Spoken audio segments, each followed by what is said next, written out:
Hola, ¿qué tal? Hoy vamos a comenzar con el inductor. El inductor es el tercer dispositivo pasivo que vamos a analizar en este curso. Físicamente es un dispositivo muy sencillo. Si vemos la figura que aparece aquí, esta fotografía, vemos algunos inductores.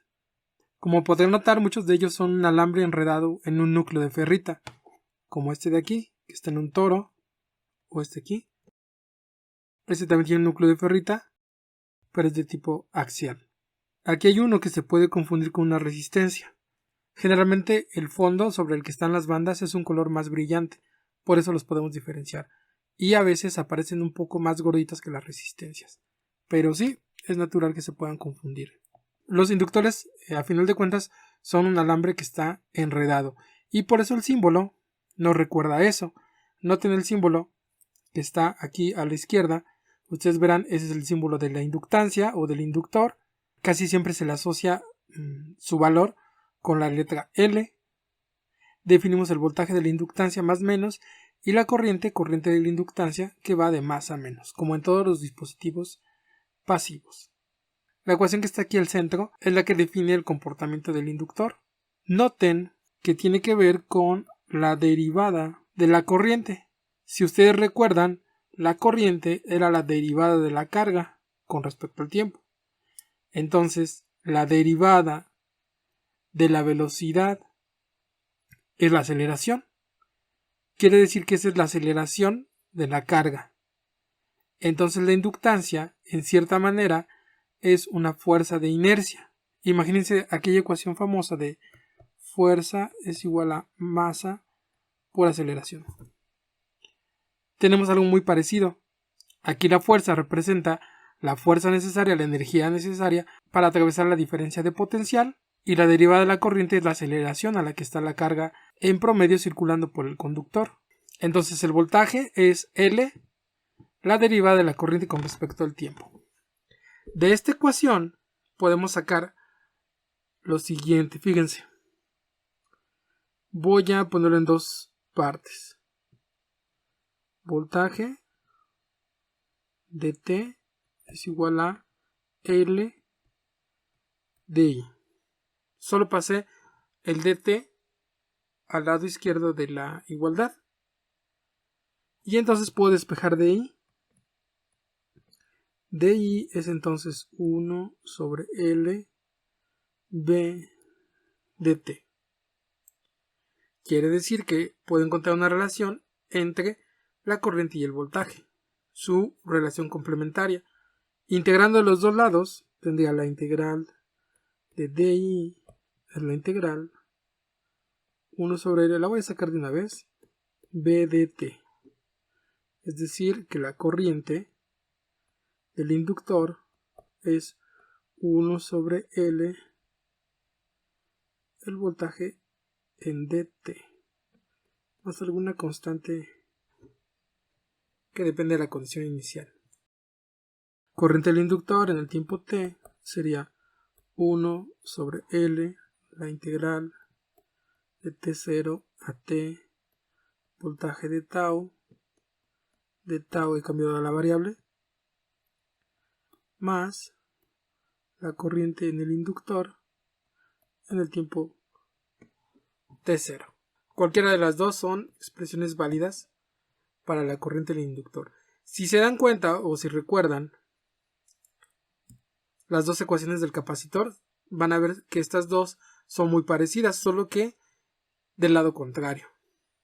Es decir, nosotros el voltaje del capacitor lo sacamos con una integral, ahora la corriente es la que sacamos con una integral y el voltaje con una derivada. Entonces, el capacitor y el inductor son dos elementos que son en cierta manera complementarios. También es un dispositivo pasivo y almacena energía por un momento. ¿Cómo la almacena? Pues imagínense que circula aquí la corriente. Está circulando. Y es muy fácil imaginar como si fuera una manguera, es decir, como para los electrones, esto es como si fuera una manguera enorme y están dando vueltas. todo. Y tiene que dar muchas vueltas antes de salir por acá, en esta dirección. Si están entrando por aquella que puse, están saliendo en esta. Muy bien. Entonces imagínense que fuera como un líquido. Si están con una velocidad mandando el líquido y de repente lo dejan de mandar, todo ese líquido que está en la manguera y que está dando vueltas, seguiría por un momento pequeñísimo dando vueltas y seguiría esta corriente circulando al menos por un instante. Y ese es el comportamiento que se aprovecha, o es la forma en la que decimos que almacena energía el inductor. También podemos definir en el inductor la energía almacenada. La energía almacenada ya sabemos que es la integral de la potencia. Lo podemos ver así. Energía en el inductor es la integral de la potencia en el inductor dt, del voltaje dt por la corriente dt dt, del inductor en el inductor. Por ejemplo, en función de la corriente quedaría algo así. El voltaje es entonces L derivada de la corriente con respecto al tiempo por la corriente T dt. Noten cómo podemos eliminar esta y esta. Entonces tenemos la energía almacenada en el inductor, sería la integral L, la integral de I dt de I dt.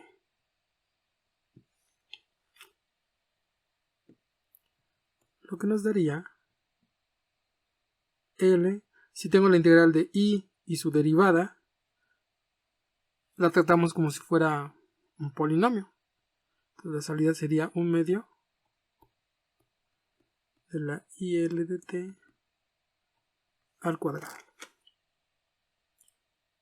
Entonces la energía en el inductor es 1/2 de la inductancia, la corriente en el tiempo t al cuadrado. Y aquí vamos a asumir que en algún momento esa energía fue 0. Si se fijan, yo me brinqué la evaluación, pero es un simple truco. Imagínense que yo tenía que haber integrado, por ejemplo, desde menos infinito hasta t. Pero en menos infinito asumimos que el inductor no pudo estar cargado. Es decir, en aquel momento, en el momento del Big Bang, pues el inductor ni siquiera existía. O vamos a suponer que cuando lo construyeron en ese momento, pues no tenía ninguna corriente circulando por ahí. Entonces a partir de ese momento, esta ecuación es válida tan solo con t. Entonces es una forma compacta de escribirlo.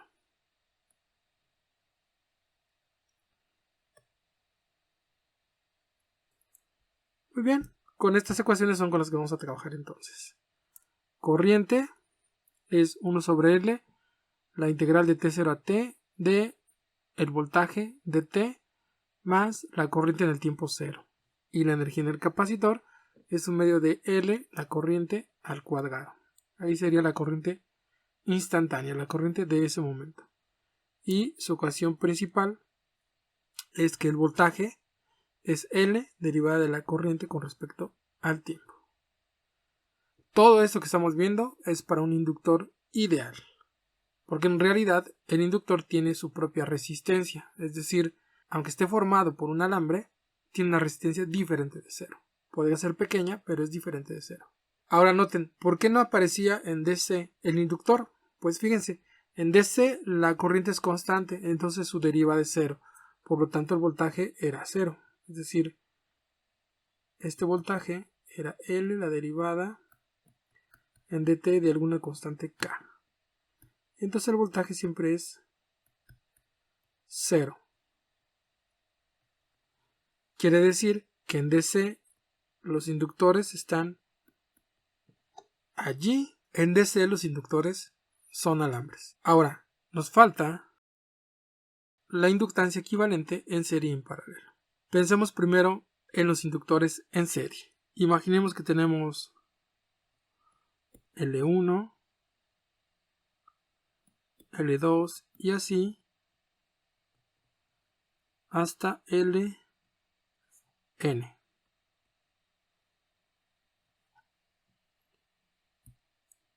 Y nosotros queremos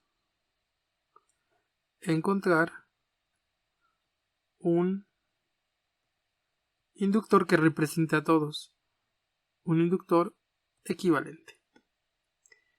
Y vamos a utilizar el mismo truco que hemos hecho todas estas veces. Voy a agregar una fuente de voltaje que se mueve en el tiempo, por ejemplo Vs de t. Se la voy a conectar a esta red que estoy volviendo a poner.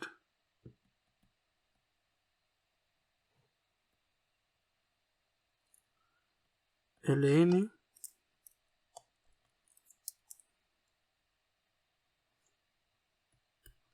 L1, L2. Con su equivalente hacemos lo mismo.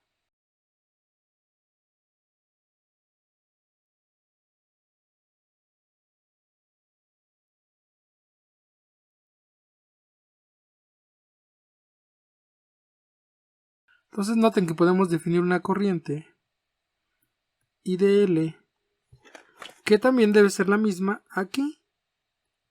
Sin importar en cualquier inductor, nosotros sabemos que como solo hay un camino, entonces solo hay una corriente. Llamémosle IL. Aunque la corriente sea la misma, cada inductor puede tener un voltaje diferente entre sus terminales. Más, menos, voltaje L1, más, menos, voltaje L2. Y así nos vamos hasta más, menos, voltaje de L enésimo. Si utilizamos la ley de voltajes de Kirchhoff, tendremos lo siguiente. Vs es igual a voltaje L1 más voltaje L2 más hasta llegar al voltaje L enésimo.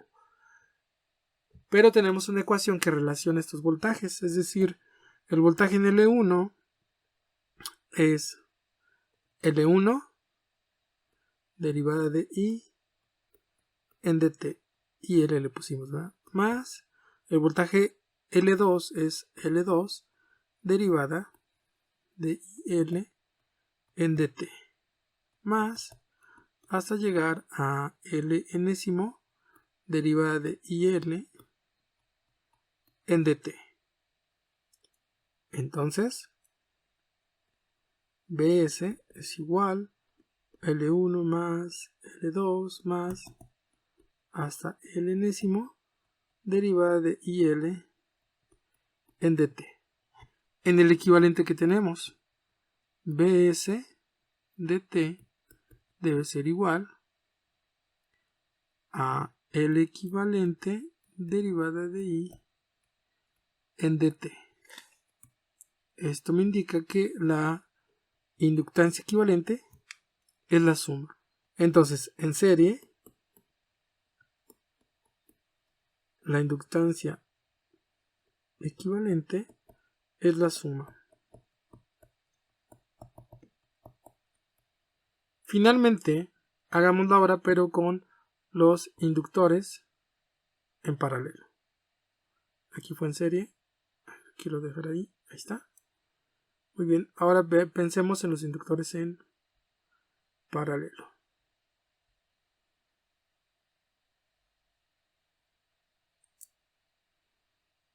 Por aquí no tengo espacio. Voy a ir hacia abajo. Bueno, voy a ponerlos aquí. Supongamos ahora que tenemos L1, L2 y así hasta Ln. Pero ahora todos están en paralelo. Y queremos encontrar un solo inductor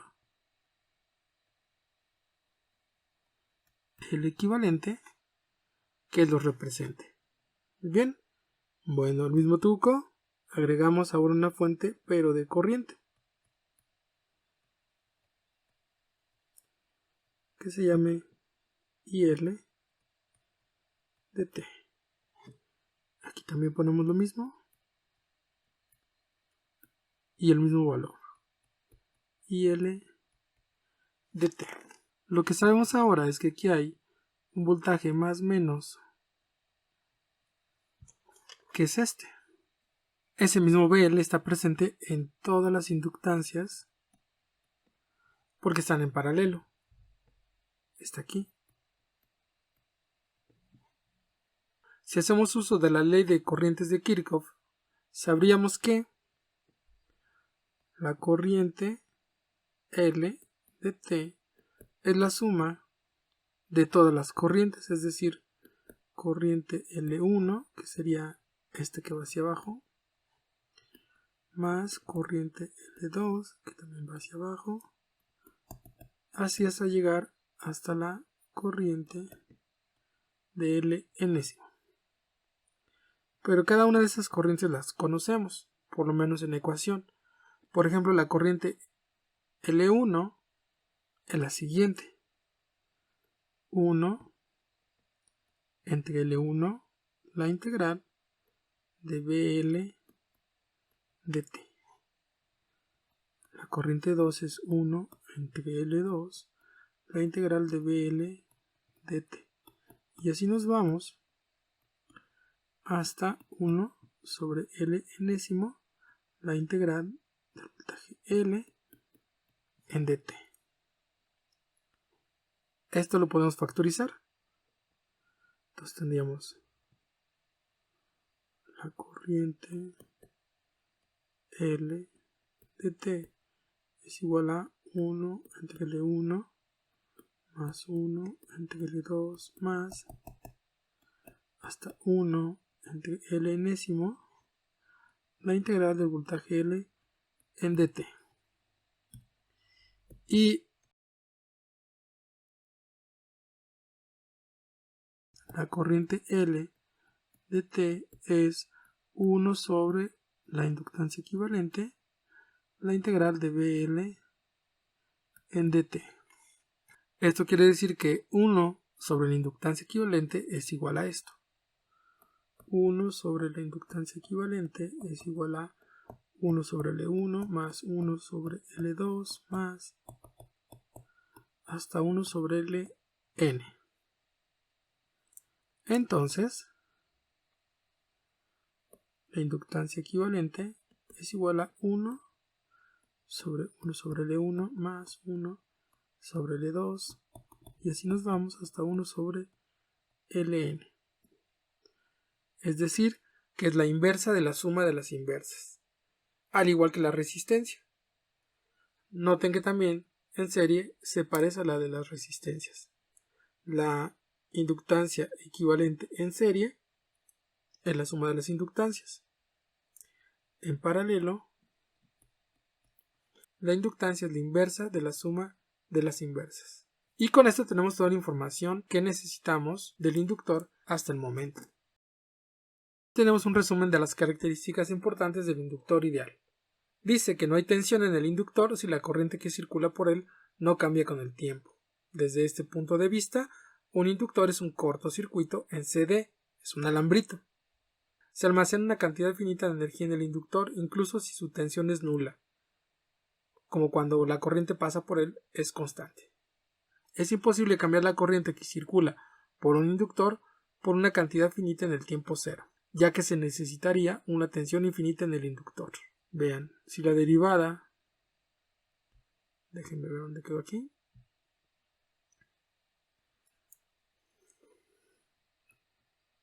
Si la derivada queremos hacerla de esta forma, de una señal así, su derivada no está bien definida en este punto, y entonces el voltaje tendría que ser infinito. Entonces, por eso los inductores no se les puede cambiar inmediatamente de corriente. De manera instantánea, pues no.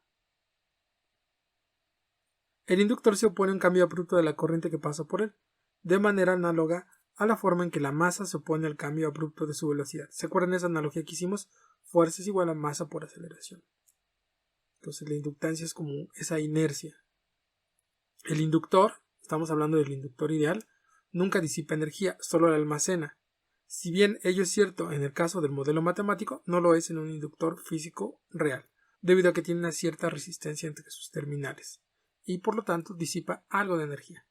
Es decir, sí se calienta, la disipa en forma de calor. Pues hasta aquí con la introducción al inductor, los invito a ver los problemas.